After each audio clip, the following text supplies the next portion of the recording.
Conservatism यानी कि एक ऐसी विचारधारा होती है जो कह सकते हैं पुराने ट्रेडिशंस, कल्चर, परंपराओं को फॉलो करने वाले लोग होते हैं और जो सोसाइटी में कोई चेंजमेंट नहीं चाहते हैं। ठीक है, आपने देखा लिबरल्स प्लस रेडिकल्स, ये वो लोग थे जो सोसाइटी के अंदर चेंजमेंट चाहते थे। लेकिन वहीं अगर हम कंजर्वेटिस्ट की बात करते हैं तो ये वो लोग हैं जो सोसाइटी के अंदर कोई चेंजमेंट नहीं चाहते हैं। ये इंपोर्टेंस देते हैं उन पुरानी परंपराओं को, उन पुरानी ट्रेडिशंस को, कल्चर को जो बहुत लंबी सदियों से चली आ रही है ना। तो देखो कह रहे हैं एक political philosophy that stress the importance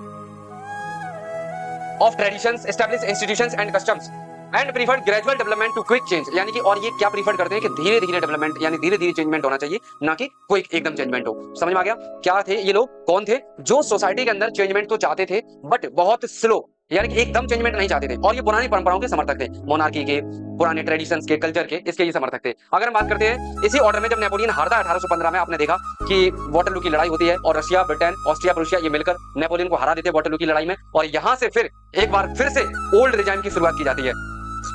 यानी कि जो नेपोलियन ने बदलाव किए थे, जो नेपोलियन ने चेंजमेंट किए थे, उन सभी चीजों को ये लोग आकर अंडू कर देते हैं, मतलब पहले की तरह ही चीजें वो कर देते हैं। अब यानी कि यहां से मोनार्की को रिस्टोर कर दिया जाता है, जो नेपोलियन के बाद यानी कि नेपोलियन के से पहले जब क्रांति हुई थी 1789 में, तो उसको हटा दिया गया था।